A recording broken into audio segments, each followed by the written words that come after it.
Indian सब continent में around 70 to 95% population vitamin D deficient है। इंडिया जैसी ट्रॉपिकल कंट्री जहाँ पे ऑलमोस्ट सभी सीजन्स में एबंडेंट अमाउंट में सनलाइट होने के बावजूद हमें लोगों में विटामिन डी की डिफिशियंसी देखने को मिलती है। अगर बात करते हैं जेंडर वाइज तो मेल, फीमेल और इवन बच्चों में भी विटामिन डी की डिफिशियंसी देखने को मिलती है।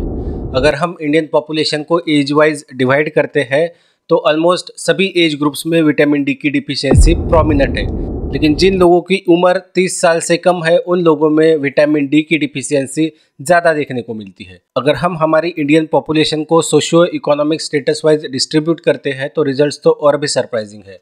हमें ये देखने को मिलता है कि गरीब और मिडिल क्लास लोगों के कंपैरिजन में अमीरों में विटामिन डी की डिफिशियंसी ज़्यादा है। विटामिन डी डिफिशियंसी हमारे रिकेट्स, ऑस्टियोपोरोसिस और कार्डियोवास्कुलर डिसीज की रिस्क इंक्रीज करता है। विटामिन डी ना सिर्फ हमारे बोन्स को हेल्दी बनाता है बल्कि हमारी इम्यूनिटी को भी इम्प्रूव करता है, हमारे इन्फ्लामेशन को कम करता है, वर्कआउट के बाद होने वाले रिकवरी की प्रोसेस में भी हेल्प करता है। तो आज की वीडियो में हम विटामिन डी सप्लीमेंट के बारे में बात करेंगे। और अगर आप चैनल पे नए हैं तो वीडियो को लाइक करिए, कमेंट करिए और चैनल को सब्सक्राइब करिए। Let's start. विटामिन डी ये एक फैट सोल्यूबल विटामिन है।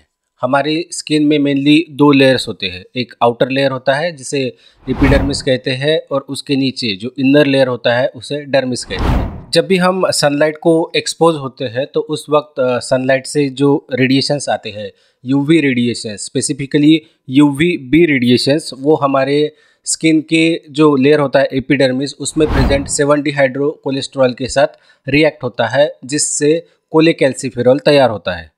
बाद में कोलेकैल्सिफेरॉल सर्कुलेशन के थ्रू लीवर में चला जाता है, लीवर में उसका मेटाबॉलिज्म हो जाता है और वो कैल्सिडायोल में कन्वर्ट होता है।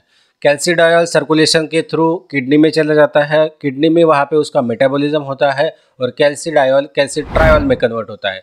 तो कैल्सिट्रायोल ये विटामिन डी का एक्टिव फॉर्म है। जब भी हम कोई फूड खाते हैं जिससे हमें कैल्शियम और फॉस्फोरस मिलता है तो उस कैल्शियम और फॉस्फोरस का एब्सॉर्प्शन हमारे इंटेस्टाइन में होता है और विटामिन डी उस कैल्शियम और फॉस्फोरस के एब्सॉर्प्शन को प्रमोट करता है। कैल्शियम बोन डेवलपमेंट में, बोन मिनरलाइजेशन में हेल्प करता है, यानी हड्डियों को मजबूत बनाता है और कमज़ोर होने से बचाता है।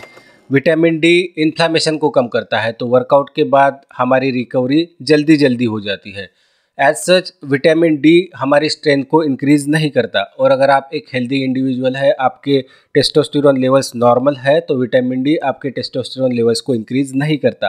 विटामिन डी हमारी इम्यूनिटी को बूस्ट करता है, वर्कआउट के बाद होने वाला फटीग यानी थकावट को कम करता है, जिसकी वजह से इनडायरेक्टली जिम में हमारा परफॉर्मेंस इंप्रूव होता है। विटामिन डी की डिफिशियंसी से हमारे ब्लड में विटामिन डी के लेवल्स कम हो जाते हैं, जिसकी वजह से इंटेस्टाइन से कैल्शियम और फॉस्फोरस का एब्सॉर्प्शन कम हो जाता है। कैल्शियम और फॉस्फोरस की कमी की वजह से हमारी बोन मिनरलाइजेशन की प्रोसेस निगेटिवली अफेक्ट होती है, जिसकी वजह से हमारे बोन्स ब्रिटल हो जाते हैं और हमारे फ्रैक्चर की रिस्क भी इंक्रीज हो जाती है। हड्डियों को कमज़ोर करने के साथ साथ विटामिन डी डिफिशियंसी हमारे इम्यूनिटी को कम करता है, हमारे हार्ट डिसीज़ की रिस्क को इंक्रीज करता है, ब्लड प्रेशर की रिस्क इंक्रीज करता है, टाइप 2 डायबिटीज़ की रिस्क को इंक्रीज करता है और सरप्राइजिंगली विटामिन डी की डिफिशियंसी हमारे कोलोरेक्टल कैंसर, प्रोस्टेट कैंसर और ब्रेस्ट कैंसर की रिस्क को भी इंक्रीज करता है। सरप्राइजिंग बात यह है कि इंडिया जैसी कंट्री जहाँ पे सनलाइट बहुत एबंडेंट अमाउंट में अवेलेबल है, फिर भी लोगों में विटामिन डी की डिफिशियंसी क्यों देखने को मिलती है।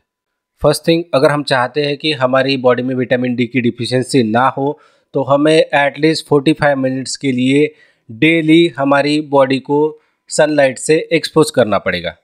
और इस बात का ध्यान रखना है कि हमारे most of the body parts जैसे हाथ, पैर, हमारी बैक सनलाइट को एक्सपोज हो रहे हैं, लेकिन हमारी बिजी लाइफस्टाइल की वजह से, बिजी शेड्यूल की वजह से हम ये डेली नहीं कर पाते। सेकेंड थिंग, हमारी सिटीज़ में इतनी ज़्यादा ओवर क्राउडिंग है कि हम हमारी बॉडी को सनलाइट को एक्सपोज ही नहीं कर पाते। घर के दरवाजे से, खिड़की से हमें एडिक्वेट अमाउंट में सनलाइट नहीं मिलती और बाहर जाकर सनलाइट को एक्सपोज करने के लिए एडिक्वेट स्पेस नहीं है। थर्ड थिंग, यूरोपियन लोगों के कंपैरिजन में इंडियन लोगों का स्किन कॉम्प्लेक्शन डार्क होता है। डार्क स्किन कॉम्प्लेक्शन यानी ज़्यादा मेलानिन, और मेलानिन हमारी स्किन में एक सनस्क्रीन की तरह काम करता है। तो जितना ज़्यादा मेलानिन होगा उतना कम विटामिन डी का सिंथेसिस होगा। पोल्यूशन, सनस्क्रीन का यूज़ करना, हमारी कल्चरल प्रैक्टिसेस जैसे बाहर जाते वक्त पूरी बॉडी को कपड़े से ढक लेना, स्कार्फ का यूज़ करना या फिर बुरखे का यूज़ करना, ये सब प्रैक्टिसेस हमारे विटामिन डी की डिफिशियंसी को इंक्रीज़ करती है। अगर बात करते हैं विटामिन डी के फूड सोर्सेज की, तो विटामिन डी मेनली हमें नॉन वेजिटेरियन सोर्सेज से मिलता है। नॉन वेजिटेरियन फूड्स जैसे फैटी फिशेस, सैल्मन, मैकरल या फिर ट्यूना, इनसे हमें विटामिन डी मिलता है। इसके साथ मिल्क, चीज़, लीवर, बीफ, एग यॉक और मशरूम से भी हमें थोड़े बहुत अमाउंट में विटामिन डी मिलता है। नेचुरल फूड सोर्सेज के अलावा अमेरिका जैसी कंट्रीज में fortified food most of the vitamin D provide करता है। फोर्टिफिकेशन ये एक प्रोसेस होता है जिसमें जो नेचुरल फूड्स होते हैं उसमें विटामिन डी मिलाया जाता है और विटामिन डी की रिक्वायरमेंट को पूरा किया जाता है। फूड फोर्टिफिकेशन ये एक बेस्ट वे है विटामिन डी की डिफिशियंसी को और उससे होने वाली कॉम्प्लिकेशंस को कम करने के लिए। विटामिन डी का recommended dietary allowance 600 international unit है, यानी हमें daily 600 international unit vitamin D लेना चाहिए। विटामिन डी हमें मोस्टली नॉन वेजिटेरियन सोर्सेज से मिलता है और most of the Indian community vegetarian या फिर वेगन है। तो कुछ लोग ये बोलेंगे कि हम हमारी विटामिन डी की रिक्वायरमेंट मिल्क से कंप्लीट करेंगे। तो आपको बता दूं कि 100 ml मिल्क में सिर्फ 2 से 3 इंटरनेशनल यूनिट विटामिन डी होता है। तो मिल्क से या फिर बाकी वेजिटेरियन सोर्सेज से विटामिन डी की रिक्वायरमेंट को पूरा करना नेक्स्ट टू इम्पॉसिबल है। तो इस केस में हमारी विटामिन डी की रिक्वायरमेंट को पूरा करने के लिए हमारे पास 3 ऑप्शंस है। एक तो 45 टू 50 मिनट्स के लिए खुद की बॉडी को सनलाइट को एक्सपोज करो। सेकेंड, फोर्टिफाइड फूड्स का यूज़ करो। या फिर थर्ड, विटामिन डी को सप्लीमेंट करो। गवर्नमेंट को लोगों को विटामिन डी डिफिशियंसी के बारे में एजुकेट करना ज़रूरी है। एक नेशनल लेवल पे प्रोग्राम इम्प्लीमेंट करना, विटामिन डी डिफिशियंसी के बारे में लोगों में अवेयरनेस क्रिएट करना is the need of time. Food fortification ये एक बेस्ट वे है हमारी डेली विटामिन डी की रिक्वायरमेंट को पूरा करने के लिए।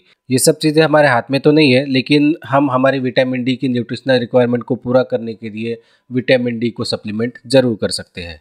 तो अगर आपको एडिक्वेट सनलाइट का एक्सपोजर नहीं मिलता तो आप विटामिन डी को सप्लीमेंट कर सकते हैं। विटामिन डी की एक 6000 इंटरनेशनल यूनिट की कैप्सूल आती है जो आप डेली ले सकते हैं। अगर डेली विटामिन डी लेना पॉसिबल नहीं है तो एक 60,000 यूनिट की कैप्सूल या फिर एक पाउडर फॉर्म में शैशे भी आता है जो आप वंस अ वीक ले सकते हैं। वंस अ वीक 60,000 यूनिट का एक कैप्सूल या फिर शैशे आपको 2 महीने के लिए यानी 8 वीक्स तक लेना है और 8 वीक्स के बाद 60,000 इंटरनेशनल यूनिट का कैप्सूल या फिर शैशे आपको महीने में एक बार लेना है।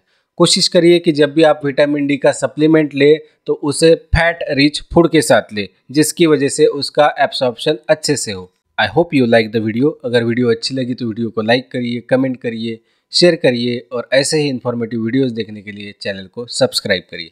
सी you in the next video.